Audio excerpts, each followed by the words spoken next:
잘못하고도 인정하지 않는 것, 그리고 책임지지 않는 것, 의견이 다르면 적대시하고 공격하려고 하고 싸우려고 하는 것, 그러면서 너그러움은 없고 포용하려고 하지 않는 것, 근래에 제 눈에 많이 보이고 제 귀에 들리는 소식들이죠. 그래서 더 따스하고 자상한 예수님이 그립고 예수님을 더 찾게 됩니다.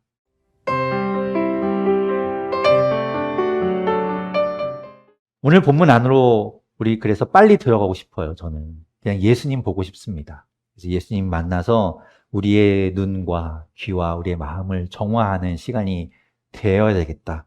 그런 마음으로 바로 오늘 본문 안으로 들어가 보겠습니다. 우리 지난주에 보았던 말씀에서는 예수님이 베드로의 신앙 고백을 들으셨었어요. 베드로가 신앙 고백하지요. 주는 그리스도시고 예수님은 그리스도시고 살아계신 하나님의 아들이십니다라는 그 귀한 고백을 주님께 올려드립니다. 그 고백을 들으시고 예수님께서는 본격적으로 이제 십자가의 길을 가시게 되죠. 그것이 전환점이 되었다라고 말씀드렸습니다. 그 고백은 베드로가 스스로 깨달은 것이 아니고 공부한 것 아니었어요. 하나님께서 베드로에게 알게 하셨기 때문에 베드로가 그런 고백을 할 수 있었습니다. 하나님이 주신 것이죠. 고린도전서 12장 3절에서 사도 바울도 이렇게 이야기합니다. 제가 읽어볼게요. 그러므로 나는 여러분에게 알려드립니다. 하나님의 영으로 말하는 사람은 아무도 예수는 저주를 받아라 하고 말할 수 없고 또 성령을 힘입지 않고서는 아무도 예수는 주님이시다 하고 말할 수 없습니다. 하나님이 아니고서는 주님을 주님이라고, 주님이 그리스도시라고, 살아계신 하나님의 아들이라고 고백할 수 없는 거예요. 그 고백이 우리 입에서 나오고 우리의 마음에서 우러난다면 우리 안에 하나님의 영이 있다는 겁니다. 그 고백이 있고 난 뒤부터 예수님은 이제 제자들에게 십자가의 길을 말씀해 주셨어요. 진짜로 예수님이 하시려고 하는 그 중요한 일에 대해서 제자들에게 말씀해 주신 것이죠. 그것은 죽음과 부활이었습니다. 예수님께서 죽으시고 부활하실 것. 우리는 그것에 대해서 교회를 다니면서 신앙생활하면서 너무 많이 들었으니까 또 그 얘기하는 거야 라고 생각할 수 있겠지만 처음 들어도 생소한 이야기, 하지만 듣고 또 들어도 중요한 이야기고 들으면 들을수록 놀라운 이야기, 듣기는 들어도 다 알 수 없는 신비한 이야기, 바로 우리를 향한 주님의 구원의 역사입니다. 우리가 들어도 그런데 예수님의 말씀을 처음 들은 제자들은 얼마나 생소하고 이해할 수 없었을까요? 예수님은 앞으로 있게 될 그 순환과 죽음과 부활에 대해서 제자들에게 3번에 걸쳐서 말씀하십니다. 그런데 제자들은 그것을 이해하지 못해요. 당연하겠죠. 그것을 받아들이지 못합니다. 그 이야기를 들은 제자들 중에 어느 누구도 예수님의 말씀에 근거해서 미리 준비하고 대비하는 사람이 없었어요. 아무도 그 말씀을 이해하지 못했기 때문입니다. 예수님의 말씀은 무엇이었나요? 오늘 본문 21절입니다. 21절 같이 한번 읽어볼게요. 함께 읽겠습니다. 시작. 그때부터 예수께서는 자기가 반드시 예루살렘에 올라가야 하며 장로들과 대제사장들과 율법학자들에게 많은 고난을 받고 죽임을 당해야 하며 사흘째 되는 날에 살아나야 한다는 것을 제자들에게 밝히기 시작하셨다. 아멘. 예수님은 반드시 예루살렘에 가셔야 했습니다. 그곳에 가서 종교 지도자들을 만나고 또 그들의 굳어져 있는 마음들을 깨뜨리셔야 했고 또 그 가운데서 많은 고난을 받고 그래서 결국엔 죽음으로 넘겨주셔야 했죠. 십자가에 달려 죽으심으로 인해서 친히 유월절의 어린 양이 되셔야 했습니다. 그리고 그렇게 죽으신 후에 사흘째 되는 날 죽음에서 부활하셔야 했기 때문에 예수님은 그 길을 가셔야 했던 것이죠. 그것은 예수님이 당신을 드러내기 위해서가 아닙니다. 그것은 온전히 우리를 위해서였어요. 당신을 드러내고 당신이 유명해지기 위해서가 아니었고 우리를 구하기 위해서였습니다. 죄로 인해서 하나님에게서 멀어진 우리, 그래서 하나님과 다시 만날 수 없는 우리를 화해시키기 위해서 유일하게 할 수 있는 방법, 그것을 이루기 위해 가셔야 하는 길이었죠. 그것은 하나님의 계획이었습니다. 예수님은 하나님의 계획을 이루기 위해서 그 길에 순종하신 겁니다. 그런데 베드로가 하나님의 영으로 예수님을 보고 고백하였던, 바로 그 앞에서 그 귀한 고백을 했던 베드로가 예수님을 꾸짖으며 대듭니다. 주님, 안 됩니다. 무슨 말입니까? 절대로 그런 일이 주님께 일어나서는 안 됩니다. 라고 이야기하죠.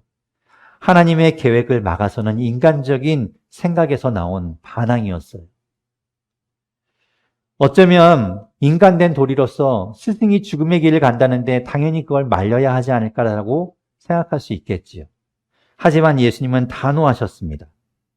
그런 인간적인 생각이 하나님의 계획을 막아서는 걸림돌이 된다면 예수님은 그것을 가차없이 거부하셨습니다.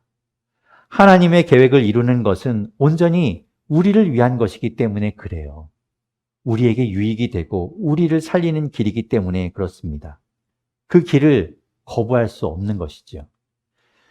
예수님이 받으실 고난은 우리를 위한 고난이고 예수님이 당하실 죽음은 우리를 대신한 죽음이었습니다. 이사야 53장 3절과 4절 제가 읽겠습니다. 그는 사람들에게 멸시를 받고 버림을 받고 고통을 많이 겪었다.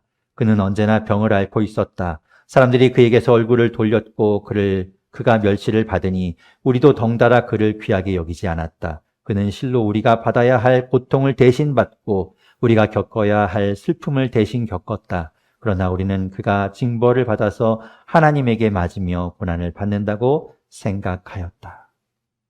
우리가 받아야 할 고난을 주님께서 대신 받으신 겁니다. 그리고 예수님이 이루실 그 부활은 바로 우리가 이루게 될 부활을 보여주신 것입니다. 고린도전서 15장 22절 23절 또 제가 읽겠습니다. 아담 안에서 모든 사람이 죽는 것과 같이 그리스도 안에서 모든 사람이 살아나게 될 것입니다. 그러나 각각 제 차례대로 그렇게 될 것입니다. 첫째는 첫 열매이신 그리스도요. 그 다음은 그리스도께서 재림하실 때에 그리스도께 속한 사람들입니다. 아멘.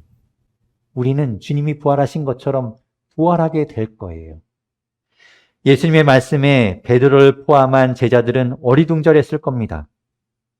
말씀하신 것을 전혀 이해할 수 없고 하나도 귀에 들어오지도 않는데 예수님을 죽음으로 가는 그 길에 막아서고 말리는 것도 해서는 안 된다고 말씀하시니 어찌해야 될까 어리둥절하고 갈 바를 몰랐을 거예요. 그때 예수님은 그런 제자들의 마음을 아시고 그들이 무엇을 해야 할까, 그들이 해야 할 일에 대해서 말씀해 주십니다. 그것이 오늘 본문 24절이에요. 24절 말씀 같이 한번 읽어보겠습니다. 함께 읽겠습니다. 시작. 그때 예수께서는 제자들에게 말씀하셨다. 누구든지 나를 따라오려거든 자기를 부인하고 제 십자가를 지고 나를 따라오너라. 아멘.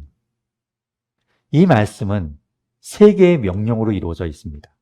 그리고 이 말씀은 말씀드린 것처럼 예수님이 전환점을 맞이한 이후에 제자들에게 첫 번째로 하신 명령이에요. 아주 중요한 명령이죠. 앞으로 예수님이 가야 할 그 십자가의 길, 하나님의 계획을 이루실 그 길에 제자들이 해야 할 것이 무엇인지를 말씀하고 있는 겁니다. 그것은 자기를 부인하고 자기 십자가를 지고 예수님을 따르는 겁니다. 예수님이 마태복음 4장 17절에서 첫 번째 전환점을 맞이했다고 했죠. 그러면서 그때로부터 예수님은 공생의 사역을 시작하셨습니다. 그때 제자들이 해야 할 일은 무엇이었는가 하면 예수님과 함께하는 것이었어요. 예수님과 함께하며 예수님 곁에서 보고 듣고 느끼고 경험하는 것이 제자들이 해야 할 일이었습니다. 마가복음 3장 14절 15절을 제가 읽어볼게요.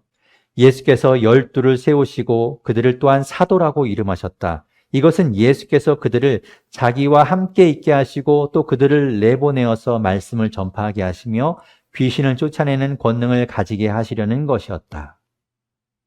함께 하는 것, 그리고 보고 듣고 느끼고 경험하는 것, 그리고 주님께서 앞으로 그들에게 주실 새로운 사명을 위해서 그들이 시도해보고 연습해보고 겪어보게 하는 것.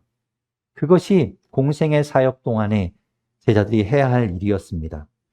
제자들은 때로는 실수도 했지요. 잘못도 하기도 했지요. 하지만 예수님은 그들을 계속해서 그럼에도 불구하고 가르치셨고 경험하게 하셨습니다. 그런데 이제 두 번째 전환점을 맞이하면서 예수님은 제자들에게 새로운 명령을 하시는 거예요. 더 이상 그들은 견습생으로, 수습생으로 있는 제자들이 아니라 이제는 예수님과 함께 가야 하기 때문에 그렇습니다. 그 고난의 길을 말이죠. 이제부터가 진짜인 거예요. 첫 번째 예수님의 명령은 자기를 부인하는 것이었습니다. 자기를 부인하라. 여기서 부인한다는 말은 그냥 모른다 하는 그런 정도의 말이 아닙니다. 원어에 보면 그 뜻은 자기의 것이 아니라고 한다는 거예요. 포기한다는 것을 말합니다. 자기를 부인한다는 것은 자기를 자기의 것으로 여기지 않는다는, 자기를 포기한다, 이런 말이 되는 것이죠. 그래서 오늘 본문에 25절이 그것과 관련된 말입니다. 우리 같이 한번 읽어볼까요? 25절 함께 읽어보겠습니다. 시작. 누구든지 자기 목숨을 구하고자 하는 사람은 잃을 것이요 나 때문에 자기 목숨을 잃는 사람은 찾을 것이다. 아멘. 어떻게든 자기 자신을 놓지 못하고 스스로 꼭 붙들고 있으려는 사람, 주님께 자기를 맡기지 못하는 사람은 잃게 될 것이고, 오히려 주님 앞에 내려놓고 자기를 포기하고 자기를 부인하는 사람은, 주님께 맡기는 그 사람은 찾게 되고 얻게 될 것이라고 예수님은 말씀하십니다. 무엇을 잃을까? 무엇을 찾을까? 주님이 잃을 것이라고 말씀하시고 찾게 될 거라고 말씀하신 것은 무엇일까요? 자기를 부인하고 자기를 포기하면 영원한 생명이신 예수님을 얻게 되는 거예요. 자기를 부인하지 못하고 자기를 꼭 붙들고 있다 보면 내 손에 쥐어져 있는 나 때문에 예수님을 붙들지 못하게 됩니다. 영원한 생명을 얻지 못하게 되는 거예요. 그런데 바로 그 뒤에 있는 말씀을 보면 뭔가 좀 헷갈려요. 분명히 앞에서는 자기 목숨을 잃는 것이 유익하다, 그것이 좋다라고 말씀하시는 것 같은데 26절은 반대로 말씀하고 있는 것처럼 느껴질 수 있죠. 26절 같이 읽어볼게요. 이렇게 말씀하십니다. 시작. 사람이 온 세상을 얻고도 제 목숨을 잃으면 제 목숨을 되찾는 대가로 무엇을 내놓겠느냐. 아멘. 25절과 26절에 보면 목숨이라는 말이 나오죠. 그것 때문에 헷갈려요. 앞에서는 목숨을 잃으면 찾는다라고 했는데 뒤에서 목숨을 잃으면 무슨 이득이 있냐라고 이제 이야기하셔서 헷갈리죠. 이 목숨이라는 단어는 헬라어로 푸시케라는 말인데요. 여러 가지 뜻이 있어요. 우리가 지금 육신에 가지고 있는 이 육체의 생명이라는 뜻도 있고 영혼이라는 뜻도 있고요. 그리고 호흡, 자아, 인격, 그런 여러 가지 뜻을 가지고 있습니다. 그러니까 예수님이 지금 수사적인 표현으로 언어유희라고 부르죠. 이렇게 한 가지 단어이지만 여러 가지 뜻을 가지고 있는 걸 가지고 이렇게도 이야기하고 저렇게도 이야기하고 계신 거예요. 그러니까 26절은 25절에서 말씀하고 있는 그 영원한 생명을 이야기하는 겁니다. 그것을 잃으면 아무 소용이 없다. 세상을 다 가져도 그 영원한 생명을 잃는다면 소용이 없다라고 말씀하고 있는 거예요. 그것이 가장 값진 것이라고 말씀하고 있는 겁니다. 두 번째 예수님의 명령은 자기 십자가를 지라는 것이었어요. 여러분, 십자가를 진다는 말이 무슨 말인가 하면 십자가를 나른다는 말입니다. 예수님이 십자가에 달리실 때요, 그 골고다 언덕까지 가실 때 예수님이 직접 달리실 십자가를 지고 가셨어요. 물론 중간에 구레네 시몬이 대신 지긴 하지만 그때의 십자가는 자기가 지고 가는 겁니다. 죽음을 향해서 자기가 그 고난을 짊어지고 가는 거예요.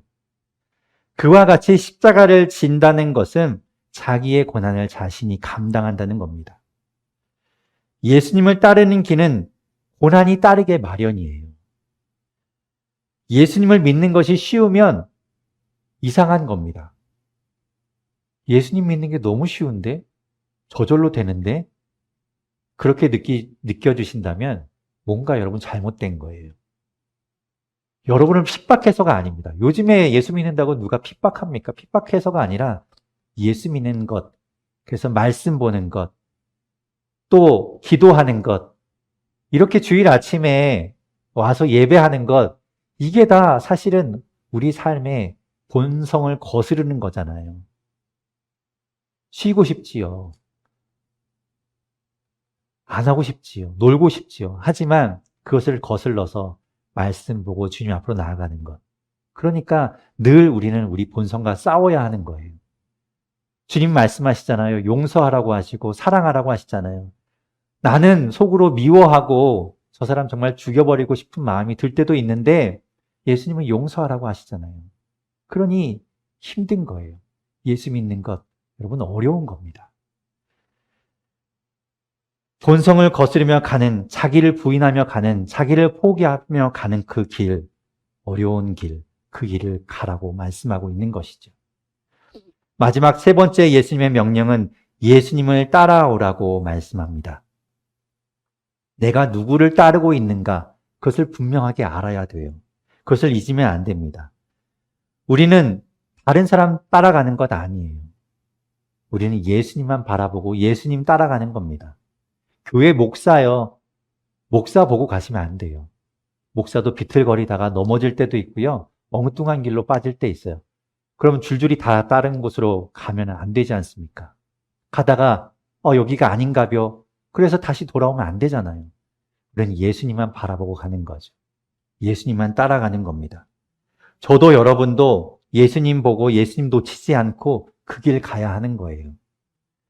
예수님의 명령 세 가지 우리에게도 주시는 말씀이라고 여러분 믿으셔야 합니다. 그리고 그 말씀, 그 명령 따라서 살아가야 합니다. 그것이 무엇이었나요? 첫 번째, 자기를 부인하는 거였어요. 두 번째, 자기 십자가를 지는 겁니다. 그리고 세 번째, 예수님 따라가는 겁니다. 여러분 잊지 마십시오. 그런데 이게 명령이라고 했잖아요.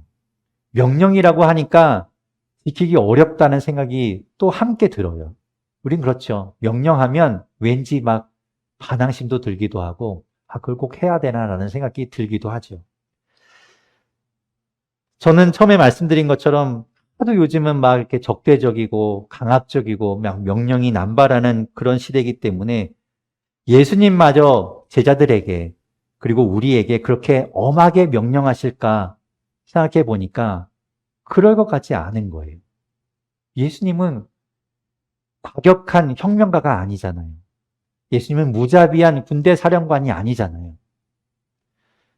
복종하고 따르라고 윽박지르는 분이 아니시지 않습니까? 24절에 보면 따르라고 말씀하신 그 단어가요. 우리가 아는 것처럼 나를 따라와라 할 때 상관이 부하에게 하는 그런 말이기도 하지만 함께 가다라는 말도 그런 뜻도 들어 있어요. 그렇게 해서 다시 보니까 24절의 말씀이 단순히 우리에게 강압적으로 하시는 명령이 아니라 청유형, 함께 하자라고 말씀하시는 것처럼 들렸어요. 혼란스럽지, 어렵지. 그런데 걱정하지 마. 내가 너와 함께 할 거야. 너를 붙들어 줄 거야. 너를 나에게 맡겨. 내가 너를 책임져 줄게. 그리고 내가 너를 도와줄게. 힘들겠지만 나와 함께 가자. 라고 주님께서 우리에게 말씀하시는 것처럼 들렸습니다. 말씀드린 것처럼 명령이라면 어렵게 느껴질 수도 있겠지만 여러분 사랑하면요. 이 모든 것들이 저절로 된다는 것 알고 계십니까? 자기를 부인하고 포기하는 거요. 사랑하면 저절로 돼요. 나를 내려놓고 그 사랑하는 사람에게 맞추게 되어 있습니다. 사랑하면요. 힘들고 어려운 일이 앞에 있다고 해도 그 길 갑니다. 사랑하는 사람과 함께 말이죠. 사랑하면요. 함께 있지 말라고 해도 도시락 싸들고 다니면서 말려도 어떻게든지 함께 하려고 합니다. 그게 사랑이면 가능한 거예요. 오늘 제목이 일어나 함께 가자입니다. 여러분, 제가 왜 오늘 제목을 일어나 함께 가자라고 했는지 아시겠나요? 사실 이 일어나 함께 가자라는 말은 아가서에 나오는 말씀이에요. 아가서 2장 10절에 나오는 말씀입니다. 제가 아가서 2장 10절 말씀을 읽어볼게요. 개역개정성경으로 읽겠습니다. 나의 사랑하는 자가 내게 말하여 이르기를 나의 사랑 내 어여쁜 자야 일어나서 함께 가자. 아가서는요, 사랑의 노래예요.